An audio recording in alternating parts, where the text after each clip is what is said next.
నేనొక వీడియో పెట్టాను ఈ వీడియోకి ముందు దాని చిన్న క్లిప్ అక్కడ యాడ్ చేస్తాను చూడండి. దాని తర్వాత మాట్లాడతాను అసలే మ్యాటర్. మీ మత ప్రచారం చేసుకోవడానికి కూడా ఒక లిమిట్ అంటూ ఉంటుంది. మీ దేవుడిని తప్పనట్లేదైనా, కానీ మీరు చేసేది ఎంతవరకు కరెక్ట్గా అర్థమవుతుంది. అసలు ఎవరికైనా అర్థమైపోతుంది. ఆ తులసి మొక్క, ఓ మా దేవుడు పిక్స్ ఇవన్నీ చూస్తుంటే హిందూస్ ఉన్న ఇల్లు అని అర్థమవట్లేదా?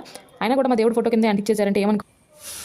సో అసలు ఆ వీడియోనే ఏదో కోపంలో పెట్టేశాను. ఆలోచిస్తే ఏదో కాంట్రవర్సీలో ఉంది, ఎందుకులే అనుకునే లోపే కామెంట్స్. అసలు ఆ కామెంట్స్కి రియాక్ట్ అవ్వకూడదు అనుకుంటుంటే ఒక పెద్ద మనిషి కామెంట్ చూసి అవ్వాల్సి వస్తుంది.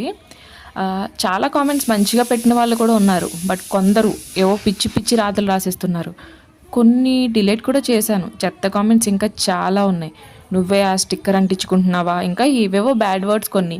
అవన్నీ వదిలేసి ఆ పెద్ద మనిషి కామెంట్ దగ్గరికి వస్తే, నువ్వు అన్నం తింటే ఇంటి ముందు బోర్డు పెట్టుకో, ఈ ఇంట్లో హిందూస్ ఉంటున్నారు, నోటీసులు అంటించకూడదు అని అంట. ఇలా నేను కామెంట్ బోర్డు